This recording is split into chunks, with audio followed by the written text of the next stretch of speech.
दोस्तों beyond the star के एक एक कर मैंने ऑलमोस्ट सारे ही एपिसोड को हिंदी में एक्सप्लेन कर दिया है और आज है एपिसोड 8 की बारी। ये एपिसोड बाकी एपिसोड से अलग है। एपिसोड 8 उनके ब्रेक पे जाने के बाद की है। इस एपिसोड में उनके सोलो एक्टिविटीज से लेकर उनके मिलिट्री में जाने तक की सारी चीजें हैं और इस एपिसोड का नाम है प्रॉमिस फॉर टुमारो। तो दोस्तों वीडियो बहुत ही ज्यादा इंटरेस्टिंग चीजों से भरी हुई है, तो इसे एंड तक जरूर ही देखिएगा। तो बिना किसी देरी किए चलिए वीडियो को शुरू करते हैं। वीडियो शुरू होती है और BTS yet to come concert के स्टेडियम की कुछ क्लिप को दिखाई जाती है और हमारे जंगकुक कहते हैं ये थोड़ा बिजी भरा था क्योंकि हर चीज बहुत ही तेजी से हो रही थी। मुझे ऐसा फील हो रहा था कि मैं इमोशनली अभी इसके लिए प्रिपेयर नहीं हूँ, इस कॉन्सर्ट के लिए।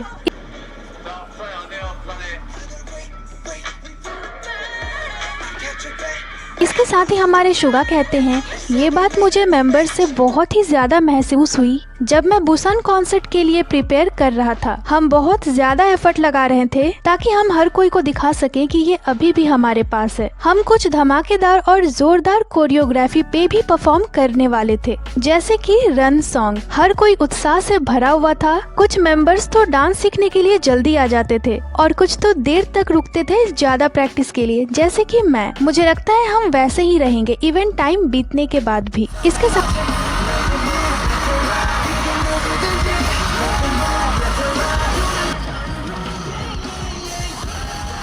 ही हमारे जे होप कहते हैं हमने वो हर चीज करा जो भी हम कर सकते थे। हमने इसमें बहुत ज्यादा एफर्ट भी लगाया। मुझे लगता है हमने हर कुछ प्रिपेयर करा जैसे कि हम हमेशा ही हमारे परफॉर्मेंस के लिए करते हैं। इसके साथ ही वी के बुसान कॉन्सर्ट की इस स्पीच को दिखाया जाता है जो उन्होंने ब्रेक पे जाने से पहले लास्ट ग्रुप कॉन्सर्ट में आर्मीज को कही थी। वी कहते हैं आर्मीज, क्या आपको हमारी याद आती है? ये एक बहुत अच्छी शुरुआत है। हम सब अपने ग्रुप डिनर के दौरान रो रहे थे। हमने कहा था कि हम हमारे सारे ग्रुप एक्टिविटी को रोक रहे हैं और अपने सोलो करियर को शुरू कर रहे हैं, पर हम फिर भी अपने ग्रुप कॉन्सर्ट को अभी भी कर रहे हैं। वो बात जो अचानक से मेरे दिमाग में आ रही थी जब मैं इस कॉन्सर्ट की प्रिपरेशन कर रहा था वो ये थी कि आर्मी सरप्राइज होने वाली है जब वो हमारे इस कॉन्सर्ट को देखेगी। इसके साथ ही जे होप कहते हैं मैं फ्यूचर के बारे में थोड़ी बातें करूंगा। तो ये बात सुनकर आर्मी टेंशन में आ जाती है। तो जे होप कहते हैं हमारे साथ कुछ भी नहीं होने वाला, ये कोई बड़ी बात नहीं है। मुझे लगता है इस समय ये विश्वास रखना जरूरी है। मुझे विश्वास है ये BTS और आर्मी का वो वक्त है जब हम आगे बढ़े और अपने भविष्य के लिए तैयारी करें, इस विश्वास के साथ जो हमें एक दूसरे पर है। इसके साथ ही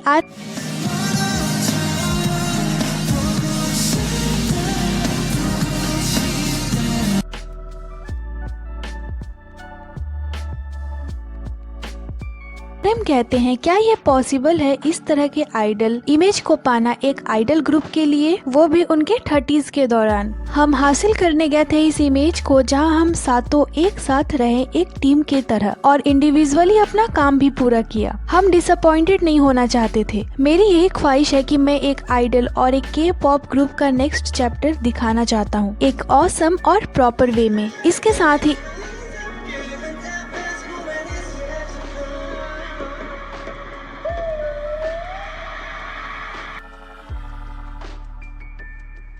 इस कॉन्सर्ट के बाद सारे BTS मेंबर्स को रिलैक्स करते हुए दिखाया जाता है, जहां जे होप अकेले दिखते हैं रिलैक्स करते हुए। जे होप कहते हैं मुझे नहीं लगता है मैंने इस तरह रिलैक्स करा होगा। मुझे लगता है इसे 1 साल हो ही गया होगा। किसी पर्सन के लिए रिलैक्स करने का टाइम तो बहुत ही ज्यादा जरूरी है। मुझे पता है ये लाइफ थोड़ा मुश्किल होने वाला है। ये एक टीम है और मैं इसका पार्ट हूँ। अगर कुछ भी गलत होता है तो ये बहुत ही अपसेट भरा होगा मेरे लिए। इसके साथ ही जिन और उनके फ्रेंड्स को दिखाया जाता है जो कैंपिंग करने जा रहे थे। इसके साथ ही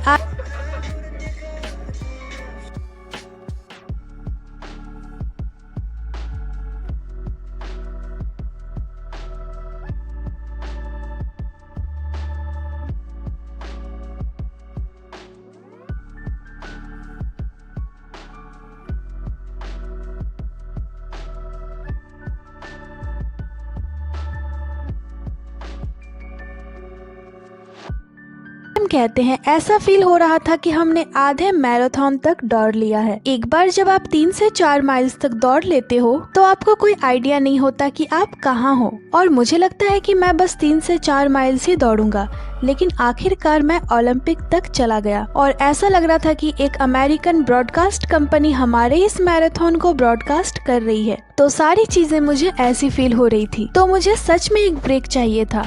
पर लोगों की एक्सप्रेशन ऐसी थी कि तुम लोग पागल हो गए हो क्या, तुम लोग ग्लोबल टेलीविजन पे हो, तो तुम सब अभी ये क्या कर रहे हो, तुम्हें अभी चलते रहना है। पर हम पिछले 3 और 4 साल से खुद को ऐसे ही पुश कर रहे थे। वी कहते हैं हमारे एक मेंबर ने इसे इस तरह रखा, हम बस यही कर सकते थे कि हम इस नज़ारे को हॉट एयर बलून से देख सकते थे, पर ये बहुत डरावना था। अब हम अकेले हो गए थे, यही हम फील कर रहे थे। बाकी शायद इसे ना समझ पाए, पर हमारा गोल कभी भी इतनी ऊंचाई तक पहुंचने का नहीं था। हम बस इस हॉट एयर बलून को आसमान पे ले जाना चाहते थे, क्योंकि हम इससे घूमना चाहते थे और इस खूबसूरत व्यू को देखना चाहते थे। पर हम कुछ ज्यादा ही ऊंचाई पे चले गए, जहाँ चीजें डार्क होती गई और हमें रियलाइज हुआ कि हम तो इस स्पेस में पहुंच गए हैं। हम उन स्टार्स और प्लैनेट्स को देख सकते थे। आर्यन कहते हैं मैं उस पहले क्वेश्चन पे वापस आ गया हूँ कि मैं क्या करना चाहता था। और फिर जिनकी कैंपिंग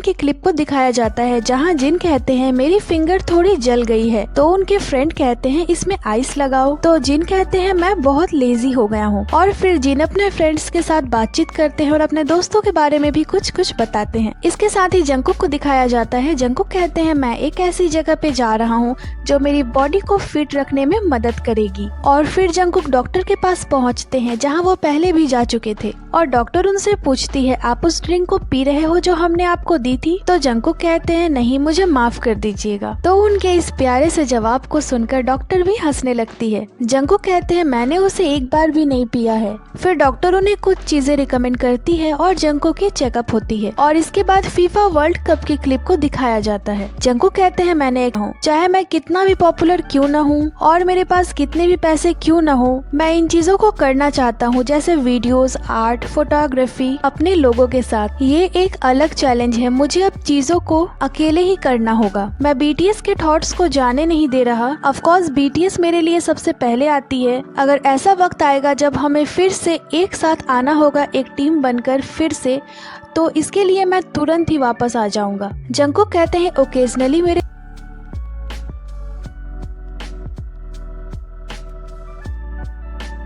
दिमाग में कुछ बातें आती है कि कैसे और क्यों मैं अभी ऐसा हो गया हूँ। मुझे आश्चर्य होता है कि मैं यहाँ कैसे पहुँच गया। मैं एक अपार्टमेंट में रहता था जिसका नाम इल्दोंग अपार्टमेंट था, जो बुसान में था। अगर मैं अपने अभी के लाइफ से इसे कंपेयर करूँ कि पहले कैसा था जब मैंने डेब्यू नहीं करा था, तो मैं सोचता हूँ सच में यहाँ रहते हुए ये सब कभी कभी मुझे रियल फील नहीं होता। जब हम ट्रेनी थे और जब हमने तुरंत डेब्यू करा था, हम सब एक छोटे से जगह पे रहते थे जहाँ बहुत सारी मच्छर होती थी। उस जगह बहुत ज्यादा गर्मी होती थी और हमारे पास मुश्किल से ही कपड़े होते थे पहनने को। इसके साथ ही जिमिन कहते हैं इन दिनों जब मैं खुद में होता हूँ तब मैंने रियलाइज करना शुरू करा कि हमने एक साथ बहुत कुछ करा है। मैं अपने पास्ट के बारे में बहुत सारी बातें करता हूँ अपने दोस्तों के साथ। इसके साथ ही वी कहते हैं मुझे विश्वास है हमने हर चीज से ओवरकम करा है, क्योंकि हमारे पास ज्यादा खुशी भरे दिन थे।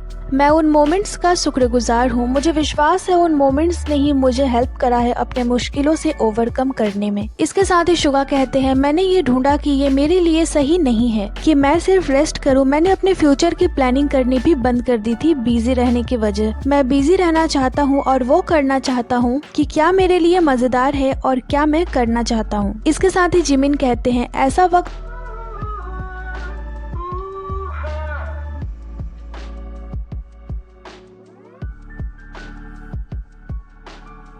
था जब मैं हार्डवर्क करता था, क्योंकि मैं चाहता था कि हमारा टीम सक्सेसफुल हो सके। मैं खुद को फोर्स करता था ऐसा करने के लिए, और कभी कभी मैं ऐसे गुस्से में करता था। मैं बहुत सारी चीजों से गुजरा हूँ इतने आगे आने में। मुझे विश्वास है कि अब एक ऐसा वक्त है जब मैं अलग अलग चीजें ट्राई कर सकता हूँ। मैं कुछ ऐसा करना चाहता हूँ जो कि बहुत फन भरा हो, न कि मुश्किल भरा हो। इसके साथ ही जिन की कैंपिंग वाली क्लिप को दिखाया जाता है, जहाँ जिन के एक फ्रेंड कहते हैं, मुझे सोगजिन की एक चीज बहुत ही ज्यादा पसंद है, वो हमेशा टाइम पे आते हैं और टाइम पे चीजें करते हैं। जब सब कोई लेट रहते हैं ये हमेशा टाइम पे आते हैं। तो जिन कहते हैं, मैं अभी भी अपने बीटीएस मेंबर्स पे बहुत ही ज्यादा गुस्सा करता हूँ उनके लेट होने के कारण। जिन कहते हैं, ऐसा नहीं है कि मैं बिना टीम के जी नहीं सकता, और ये ऐसा भी नहीं है कि अगर हम एक साथ नहीं रहेंगे तो कुछ बुरा हो जाएगा। अलग अलग चीजें हैं जो हम में से सब अपने लिए चाहते हैं, और इसके लिए हम एक दूसरे को चेयर भी करेंगे और उन चीजों को अटेंशन भी देंगे। तभी मुझे लगता है कि हम एक स्टेप और क्लोज आ जाएंगे अपने जिंदगी की खुशियों को ढूंढने में। इसके साथ ही बांग बीडी कहते हैं, मुझे बीटीएस के लिए कुछ भी नहीं चाहिए, उन्हें बस आर्टिस्ट के रूप में अपने जीवन को जीने की जरूरत है। केवल तभी एक चीज जो मैं चाहता हूँ कि चाहे जितने भी वक्त बीत जाए, मेंबर्स और मैं म्यूजिक को प्यार करना ऐसे ही जारी रखें, और ओकेजनली मिला करेंगे और इस पर बातें करेंगे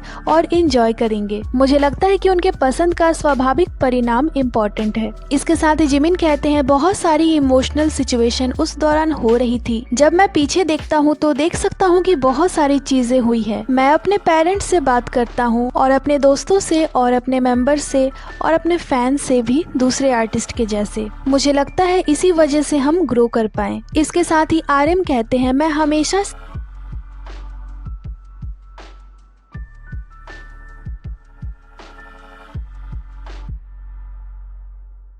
सिर्फ एक लड़का नहीं रहना चाहता। वो इंस्पिरेशन जो मुझे स्टेज पर रहकर मिलती है और मेरे फैंस के प्रति मेरी सिंसियरिटी हमेशा मेरे दिल में बरकरार रहेगी, एक स्पेशल मोमेंट की तरह। जैसे कि मैंने पहले भी मेंशन करा है, मैं उन्हें रिकॉल करता रहता हूँ जब भी पुराने दिनों के बारे में सोचता हूँ। हमारे 2016 के ओलंपिक जिम्नास्टिक अरीना वाले कॉन्सर्ट और हमारा शो केस जहाँ हमने डेब्यू करा था, हमारे ऑडियंस, तो इन सभी चीजों को अपने 30s में भी बरकरार रखना। इसके साथ ही इस क्लिप को दिखाया जाता है जहां जंगकुक जिमिन के सॉन्ग में कोरस पार्ट गा रहे थे। इसके साथ ही जिमिन कहते हैं, अभी मैं खुद को चैलेंज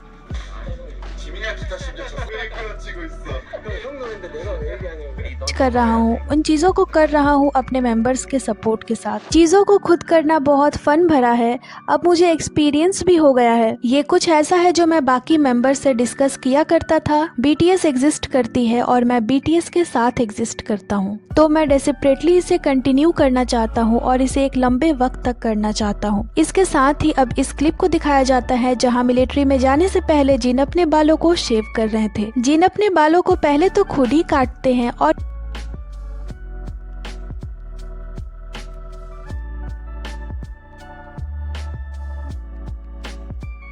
कहते हैं, मेंबर्स ने कहा था वो मुझे देखने आएंगे, तो कहाँ है वो लोग। फिर शुगा आते हैं तो जिन कहते हैं, अगला नंबर तुम्हारा ही है। फिर जंगकुक आते हैं तो जिन कहते हैं, मैंने एक्सपेक्ट नहीं करा था जंगकुक कि तुम भी आओगे। तो जंगकुक कहते हैं, मैं बस अभी तुरंत ही उठा हूँ, मैंने अलार्म लगाया था तुम्हारे लिए। इसके साथ ही वी कहते हैं, ये जरूरी है कि हम सेफली अपने मिलिट्री सर्विस को कंप्लीट कर ले। मैं होप करता हूँ कि हर कोई हेल्दी वापस आ जाए। मुझे लगता है ये हमारे टेक 2 के लिए एक अच्छी शुरुआत होगी। हम एक दूसरे की सबसे ज्यादा चिंता करते हैं जितना हम एक दूसरे से दूर जाते हैं, तो मैं यही होप करता हूँ कि कोई भी हर्ट ना हो। मैं होप करता हूँ कि हम और प्लान्स बनाएं प्रीशियस मोमेंट्स को बनाने का आर्मीज के साथ। जिन कहते हैं, मिलिट्री में जाना, इसे लगभग 1.5 से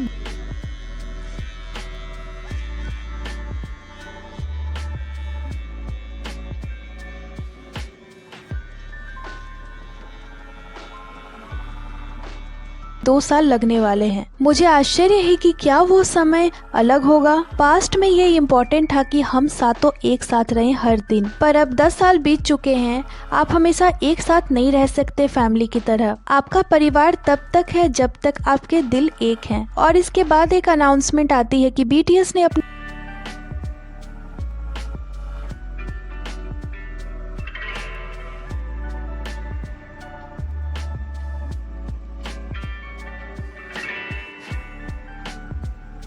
अपने सोलो एक्टिविटीज की अनाउंसमेंट कर दी है और जे होप पहले थे जो अपने सोलो सॉन्ग को रिलीज कर रहे थे। जे होप कहते हैं, मुझे लगता है ये टाइम था बीटीएस के एक दूसरे पे भरोसा करने का, सारे मेंबर्स के लिए और वो फैंस जो उन्हें प्यार करती है, हमें सुनती है और हमें देखती है। और फिर दिखाया जाता है जिनके पहले सोलो एल्बम को मिलिट्री में जाने से पहले, जिन कहते हैं हम पहले ही एक दूसरे को समझ चुके हैं, बस एक दूसरे की आंखों में देखकर। मैं अपने मेंबर्स को थैंक्स बोलना चाहता हूँ हमेशा पैशनेटेड रहने के लिए। इसके साथ ही आरएम कहते हैं, मैं अपने 20s के दिनों में एक इंटेंस लाइफ को जी पाया। मुझे लगता है मैं बहुत ज्यादा भाग्यशाली हूँ इन 6 मेंबर्स को पाकर, जिनके साथ मैं खुलकर अपनी चिंता और परेशानी साझा कर सकता हूँ। और इसके बाद जिमिन की सोलो एल्बम आती है लाइक क्रेजी, जो बिलबोर्ड हॉट 100 चार्ट पे टॉप पे रहती है और इस सॉन्ग ने बहुत सारी रिकॉर्ड्स भी बनाए। जिमिन कहते हैं, हम अपने चैप्टर 2 की शुरुआत कर चुके हैं। और फिर शुगा को दिखाया जाता है जिमी फॉलन के शो में अपने डी-डे एल्बम को प्रमोट करते हुए। शुगा कहते हैं, हम सब ने बहुत हार्डवर्क करा है इतने आगे तक आने के लिए। जंकुक कहते हैं, मैं सभी को थैंक्स बोलना चाहता हूँ हमें सपोर्ट करने के लिए। मुझे नहीं पता फ्यूचर में क्या होने वाला है, पर मैं अपना बेस्ट दूंगा ताकि मैं फाइनल पिक्चर के कुछ स्टेप क्लोज आ सकूं। और मैं होप करता हूँ कि एक दिन मैं इस पिक्चर को कंप्लीट करने के काबिल बन जाऊंगा। फिर वी की एल्बम आती है, जिन्होंने सबसे लास्ट अपनी सोलो एल्बम को रिलीज करी थी। वी कहते हैं, मैं बहुत ग्लैड हूँ कि मैं बाकी मेंबर्स से मिल पाया। जितना ज्यादा वक्त मैंने मेंबर्स के साथ स्पेंड करा है, उतना ज्यादा ही मैं उन्हें समझ पाया हूँ। जे-होप कहते हैं, और पूरी दुनिया की आर्मीज हमारी विंग्स हैं, जिन्होंने हमें अलाउ करा कि हम पूरी दुनिया में एक ऊंची उड़ान भर सके। मैं उन्हें इस चीज के लिए थैंक्स बोलता हूँ। शुगा कहते हैं, हमें अपने प्रेजेंट पे फोकस करना चाहिए और अपने फ्यूचर को लेकर चिंता नहीं करना चाहिए। हमें उस पर फोकस करना चाहिए कि हम अभी क्या कर रहे हैं और हमें हमेशा की तरह आगे बढ़ते रहना चाहिए। आरएम कहते हैं, मैं होप करता हूँ कि बीटीएस ही रहे। जंकुक कहते हैं, मैं होप करता हूँ कि हमारे सामने एक नया भविष्य है। वी कहते हैं, मैं इस चीज के लिए शुक्रगुजार हूँ कि हम सातों पिछले 10 सालों से साथ हैं। और ये अमेजिंग एपिसोड यहीं पे खत्म हो जाती है। तो दोस्तों, चाहे जितनी भी मुश्किलें आई और जितनी भी अप्स एंड डाउन्स चलती रही, हमारे मेंबर्स ने कभी गिव अप नहीं करा और उनकी सबसे बड़ी स्ट्रेंथ है उनका एक साथ होना। ये एपिसोड कमाल की थी। काफी टाइम तो मैं खुद भी इमोशनल हो गई थी इसे एक्सप्लेन करने के दौरान और मुझे अपने सातों मेंबर्स पे बहुत ज्यादा प्राउड है। बाकी आपको ये एक्सप्लेनेशन कैसी लगी हमें कमेंट कर जरूर ही बताइएगा।